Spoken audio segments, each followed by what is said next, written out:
Hello, I'm the Nostalgia Critic. I remember it so you don't have to.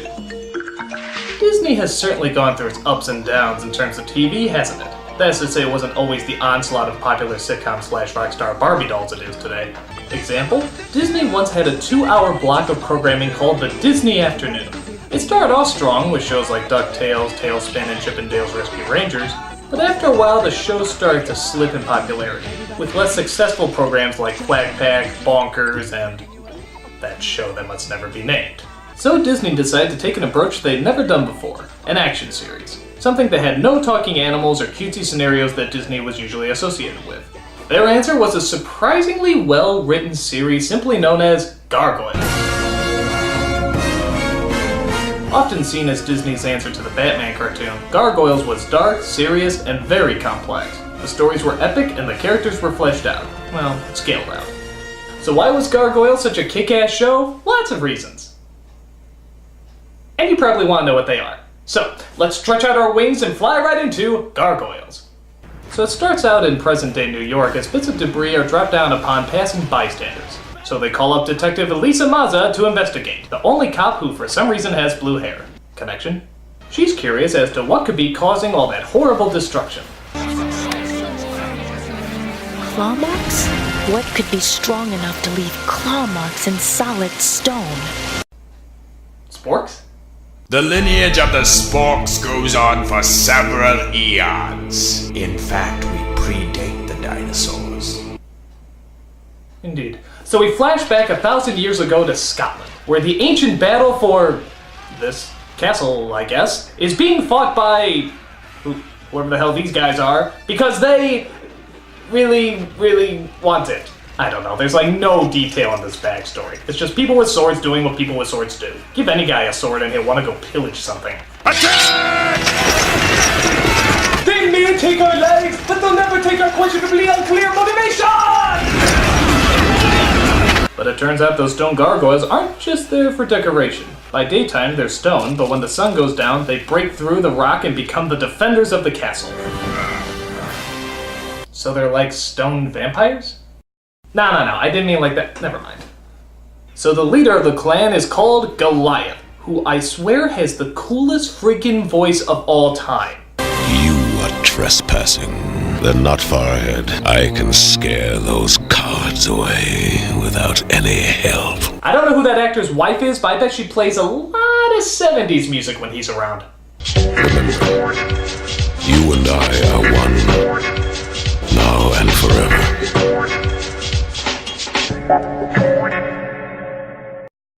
There's other gargoyles too, but for some reason they don't have names. I guess they just associate them by their common action team stereotypes. What is it? Are we being attacked again? Look, it's the fat one! The tricks are very late for horses carrying armored men. How you doing over there, old one? Not afraid, are you? I can see why. My, the prissy one is in rare form today. Let us go out in force and put an end to these pigs once and for all. Hey, how you doing, incredibly big boobied one?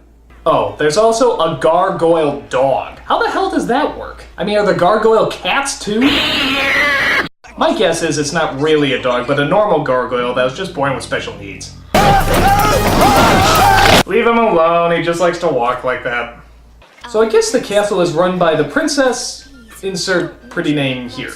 I took the liberty of asking them to appear and be recognized for their bravery. We are most seriously displeased to allow beasts in the dining hall. These are unnatural creatures. No good can come from associating with them. Except saving our asses on a daily basis. Hi?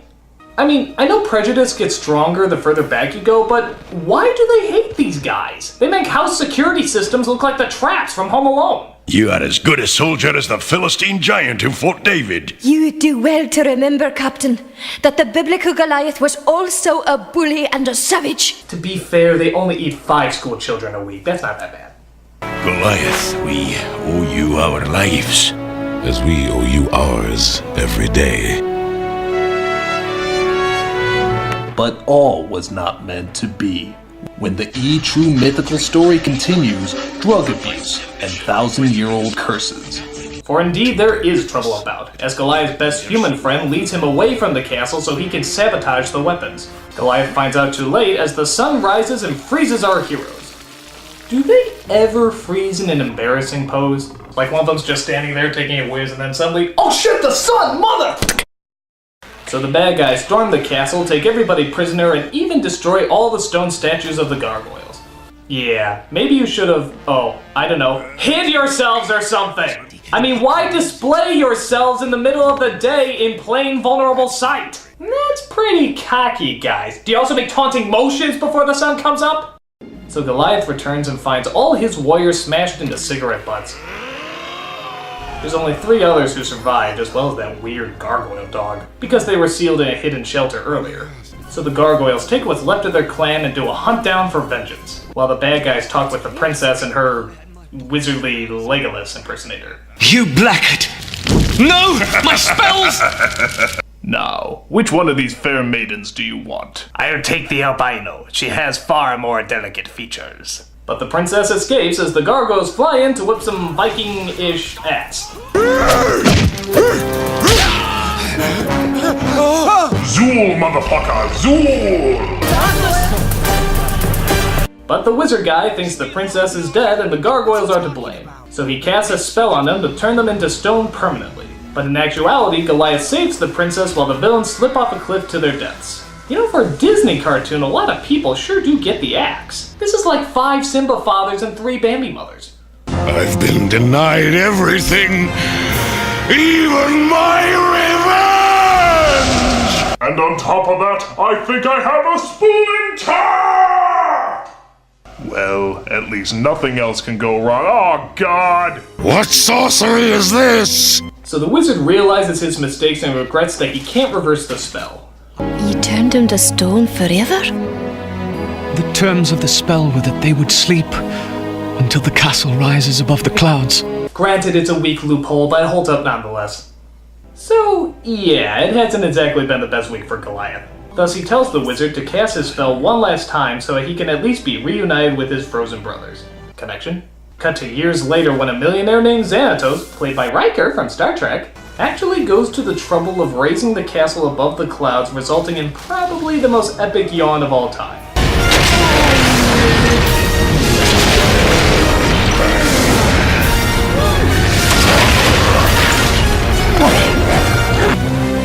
You are the one called Goliath? Yes. But my friends call me Go. How long has it been? This may be a shock. 1,000 years have gone by since the spell was cast. The Magus who cursed you wrote the whole story down in there. I was fascinated by the Magus' story. I wanted to see if it was true. Why have you done all this? I'm eccentric. So Xanatos explains all about this new world they've entered while Detective Monza, from earlier, explores what was causing all that falling debris. Sorry, pal, but this investigation isn't over yet. Don't tell me this is where Dracula shows up. A good laugh would be worth a lot of money right about now. You know, for a snoop, I sure do talk to myself a lot.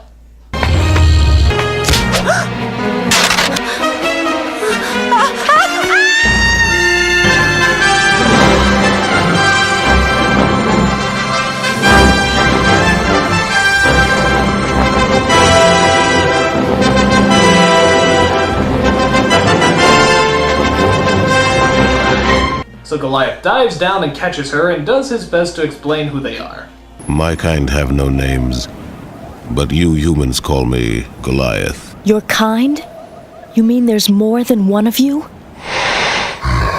Barely. We treat the mentally disabled one as a dog, so I don't know if that counts. So he climbs back up the building, carrying her along with him.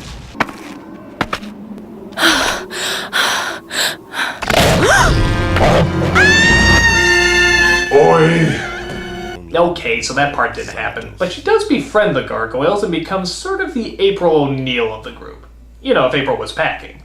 This starts off a quasi-romance between Goliath and Elisa, which I always thought was kind of weird. I mean, what would the kids look like? Nope, not gonna think about it. Nope, just erase it from my memory. How come my mind never does what I tell it to? So, if there's ever a time-traveling fish-out-of-water story, you know there's gotta be a few scenes where they interact comically with modern technology. But to the show's credit, it's pretty downplayed. They usually only do it when these 3 are around. What do you suppose this does? Whoa! Hey!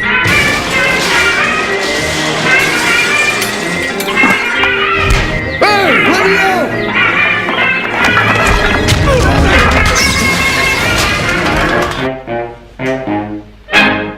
But it's decided that the Gargoyles really do need names, so they decide to name themselves after the famous city landmarks. Does the sky need a name? Does the river? The river's called the Hudson. Fine, lass. Then I will be the Hudson as well. Because it's old, dirty, and often very smelly. Just like me. Brooklyn. I'm Brooklyn. Broadway. Lexington. Do you like it? They're all fine names. I guess he'll need one as well now. Oh, I've got one for him too. He'll be New York Metropolitan Sewer System. Your Bronx. I think he likes it. By the way, am I the only one that thought Lexington should have been named Queens? Oh, I gotta stop picking on him. So, in a surprise twist, Goliath's old flame returns as well. Only this time she's called Demona, voiced by another Star Trek actor, the one who played Troy. Except she's not quite as Goliath remembers her, as she wants revenge on all humans because of how they betrayed her clan. We have no human friends, nor should we. Humanity is a poison that must be purged from this planet. I want you to get rid of the humans. Humanity is our enemy, Goliath. Yeah, but we make such good porn. You gotta give us that. Sort of like a female Magneto, Demona actually becomes one of the great cartoon villains. Always vengeful and always cold, with that great brooding voice. If you are not my ally, then you are my enemy.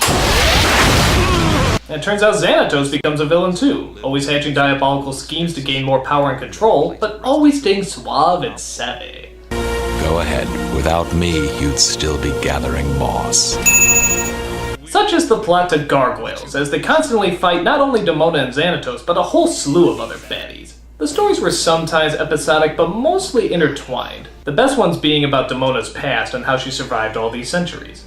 For example, there's one episode where Demona goes back in time and tries to convince herself to kill Goliath and wage war on all humanity. But the hopeful Demona of the past doesn't want to believe that she becomes the vengeful Demona of the future. This is actually a really clever idea. The humans did this, and you can stop it. Destroy all the humans. Rule the Gargoyles. Rule the world. I am what you will become. I will never be like you. I do not wish to hurt you, and I do not wish to be you. And I don't wish for you to hurt you while I'm you. There's also episodes with mythical characters like King Arthur and Puck, but again, they don't make them as cheesy as it sounds. They actually give them the dignity that a lot of these myths already had. That's pretty impressive for a kid's show.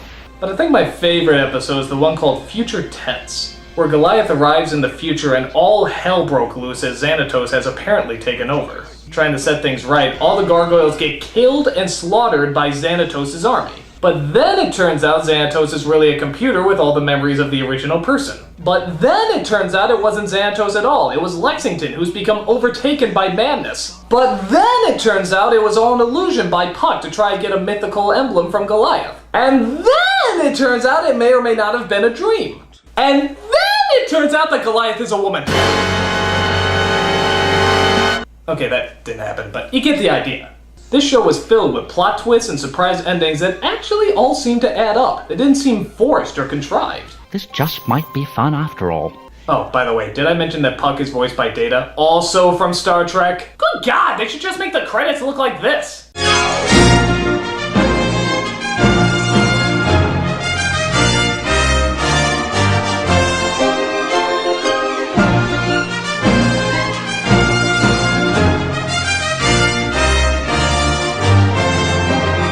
After the first two seasons were such a big hit, they went into their next and final season called The Goliath Chronicles. This is where I kind of remember it getting weird. It wasn't horrible, but it just wasn't as strong as it used to be. Xanatos is now a full-time friend, Demona was rarely seen, and the villains were replaced by these weird sort of gargoyle KKK rejects called Quarrymen. That's really lame. The stories were a lot weaker too. For example, there's an episode where Broadway becomes a TV star, and another one where Goliath actually goes on trial. I wouldn't be surprised if there was an episode entitled Shark Jumping in You.